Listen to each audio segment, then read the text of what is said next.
UP के कई जिले भीषण बाढ़ की चपेट में हैं। लगातार हो रही बारिश से कई जिले पानी में डूब गए हैं।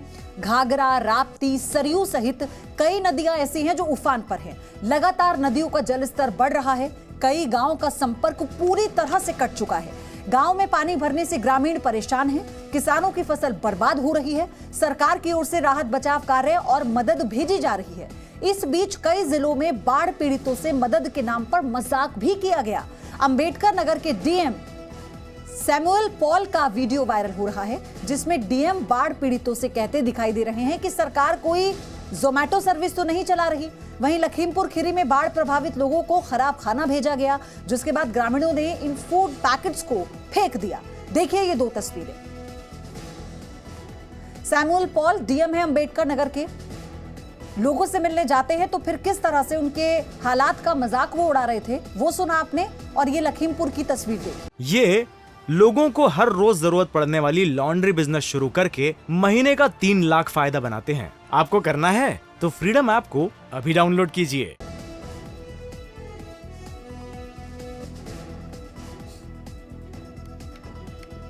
यूपी के अंबेडकर नगर में घाघरा नदी ने विकराल रूप अख्तियार कर लिया है। कई गांव बाढ़ की चपेट में आ चुके हैं। घरों में पानी भरने से ग्रामीणों को परेशानियों का सामना करना पड़ रहा है। उनका जनजीवन पूरी तरह से बेहाल हो चुका है। इस दौरान बाढ़ प्रभावित क्षेत्रों का जायजा लेने पहुंचे डीएम का बेतुका बयान भी सामने आया। डीएम सैमुअल पॉल ने बाढ़ पीड़ितों से कहा कि हम कोई जोमैटो सर्विस नहीं चला रहे हैं जो घर घर तक खाना पहुंचाएंगे। मदद लेनी है, बाढ़ चौकी तक आना होगा। सरकार जोमैटो नहीं चला रही। आप सुनिए।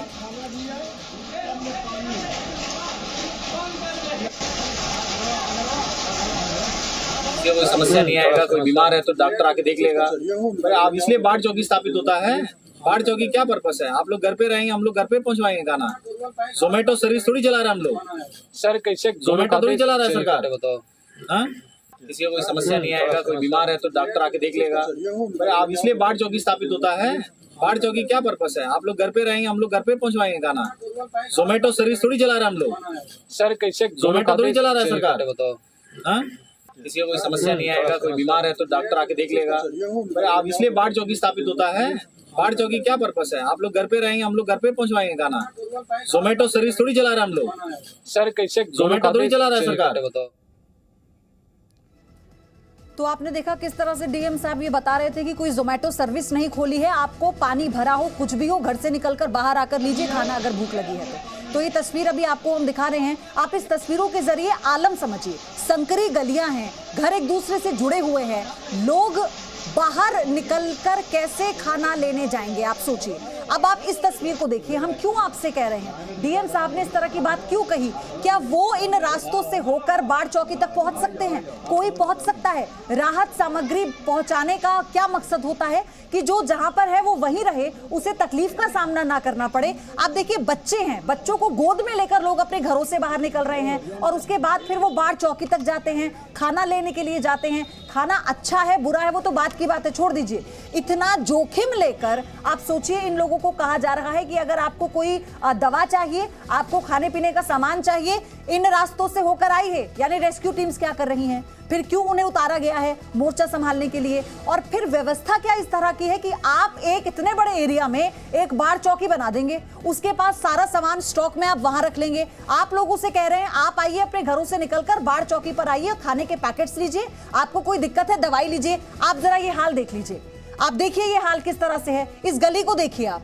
ये छोटे छोटे बच्चे, हो सकता है या इनमें बरसाती जो कीड़े होते हैं, जानवर होते हैं, वो आ जाते हैं। पानी में कई तरह की बीमारियां होती हैं, वो भी तब जब देश इतने बड़े इन्फेक्शन से, इतनी बड़ी बीमारी से उबर रहा है। बच्चों को डेंगू फैल रहा है, इंसेफेलाइटिस की बीमारी फैल रही है, मलेरिया, चिकनगुनिया बारिश के मौसम में, और फिर इस तरह के हालात बने हुए हैं। आप एक बार फिर से सुनिए डीएम साहब क्या कह रहे थे।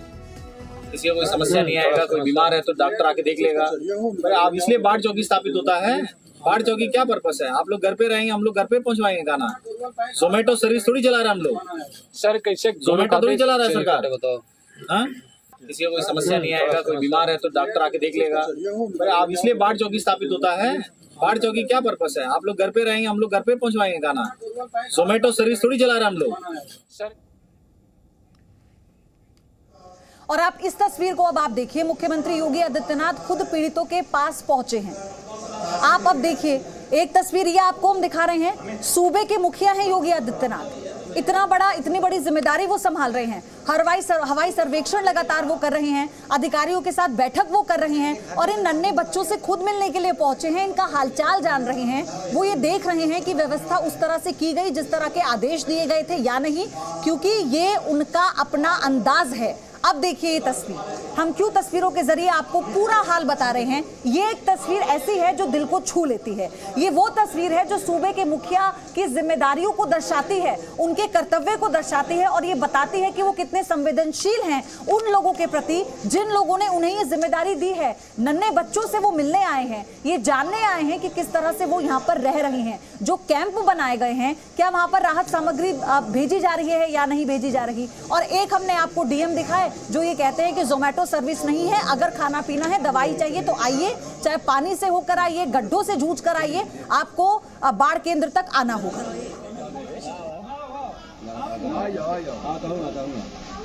तो क्या अब ये सवाल यह नहीं बनता, वो डीएम जो पढ़ लिख कर इस पद पर पहुंचे हैं, जिन्होंने ये कसम खाई होगी कि वो आम जनता के हित के लिए काम करेंगे, जो इस पद पर इसलिए आए हैं कि वो व्यवस्था को देखेंगे, लेकिन उसी व्यवस्था को बनाने की जिम्मेदारी जब दी जाती है तो क्या ये तस्वीर सामने आनी चाहिए। क्योंकि इस वक्त जो दूसरी तस्वीर आप मुख्यमंत्री की देख रहे हैं, अब ये तस्वीर ये बताती है कि डीएम साहब को सीएम से सीख लेनी चाहिए कि अगर आपको कोई जिम्मेदारी दी जाती है उसका निर्वहन कैसे होता है, उसको अमली जामा कैसे पहनाया जाता है। देश का सबसे बड़ा राज्य उत्तर प्रदेश जो बाढ़ की ग्रस्त में है, कई ऐसे जिले हैं जो जलमग्न हो चुके हैं, जहां एक तरफ बाकी हिस्सों में लोग त्योहार मना रहे हैं, खुशी से अपने घरों को सजा रहे हैं, नाच गा रहे हैं, खुशियां मना रहे हैं। ऐसे में जरा सोचिए, हमारे देश के कई राज्यों के ऐसे हिस्से, ऐसे जिले जो लोग अपने घरों से बाहर नहीं निकल पा रहे, जो दुकान तक अपने बच्चों को ले जाकर नहीं कह पाते कि उन्हें क्या चाहिए।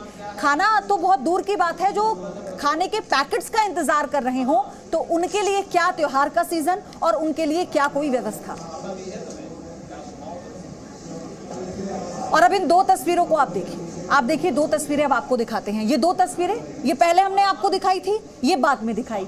अब इनकी तुलना कीजिए, इन तस्वीरों की तुलना कीजिए और समझिए हम क्यों कह रहे हैं कि डीएम साहब को सीएम साहब से सीख लेनी चाहिए। वो इसलिए इतने बड़े राज्य की जिम्मेदारी संभाले हुए और जिनके साथ इनको ये जिम्मेदारी दी गई है कि जो वो आदेश देंगे उसका पालन आपको करना होगा। क्या इस तरह से आप पालन करेंगे?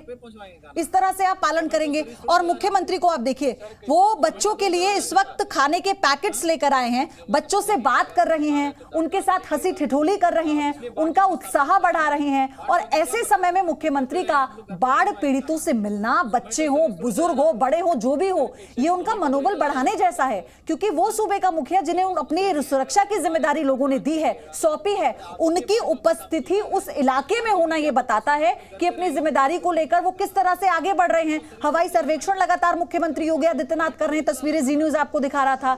और फिर उसके बाद एक ऐसे डीएम एक जिले के जो ये कह रहे हैं कि आपके लिए कोई सर्विस जोमेटो की हमने नहीं खोल रखी कि आपको घर तक डिलीवर किया जाए। तो फिर आप सोचिए कि इसकी तुलना करना बहुत जायज है और सवाल पूछना भी जायज है। इसीलिए जी न्यूज़ ने यह सवाल पूछा। अगली जो खबर है वो भी उत्तर प्रदेश से ही है। लखीमपुर खीरी में भारी बारिश के बाद कई गांव बाढ़ की चपेट में हैं। कई गांवों में पानी भरा हुआ है और इस बीच लखीमपुर में बाढ़ पीड़ितों के खराब लंच पैकेट फेंकने का वीडियो वायरल हो रहा है। बताया गया कि जिस जिला प्रशासन ने गांव में खराब खाना भेजा था, इसके बाद ग्रामीणों ने इन फूड पैकेट्स को फेंक दिया। आप ये हाल भी देखिए, ये उसी उत्तर प्रदेश का हाल है जहां के मुखिया खुद जाकर पीड़ितों से मिलते हैं, लेकिन जिन अधिकारियों पर ये जिम्मेदारी दी है कि इतने बड़े राज्यों को आप संभालिए, आदेशानुसार इसका पालन कीजिए, लेकिन ये खराब खाना। अब आप इस इलाके में सोचिए, ये देखिए, बीच नाव में आके ये लोग वापस कर रहे हैं पैकेट, फेंक रहे हैं पैकेट। उन्हें ये खाना नहीं खाना, ये खाना खराब है, सड़ा हुआ ये खाना है। जो इतने लंबे समय से इंतजार कर रहे हैं अपने बच्चों के साथ कि राहत सामग्री पहुंचेगी, खाने के पैकेट्स पहुंचेंगे तो वो बच्चों को खिला पाएंगे। अब देखिए, घुटनों से ऊपर ये पानी भरा है। अब ऐसे में उनका जनजीवन पूरी तरह से ठप हो चुका है। आप सोचिए, यहाँ पर जो संपर्क है वो टूट चुका है। वो कैसे किसी दुकान तक जाएंगे सामान लेने के लिए? वो कैसे पहुंचेंगे वहां तक जहां उनकी सारी डिमांड पूरी हो जाए?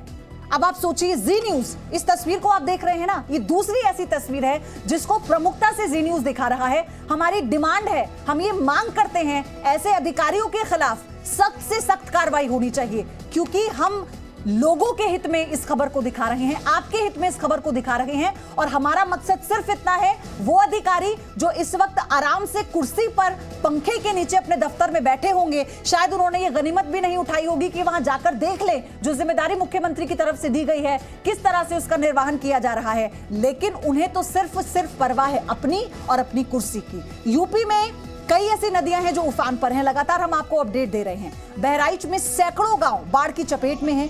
देवरिया में भी नदी खतरे के निशान को पार कर चुकी है। संत कबीर नगर में बाढ़ से फसल जलमग्न हो चुकी है, बर्बाद हो चुकी है।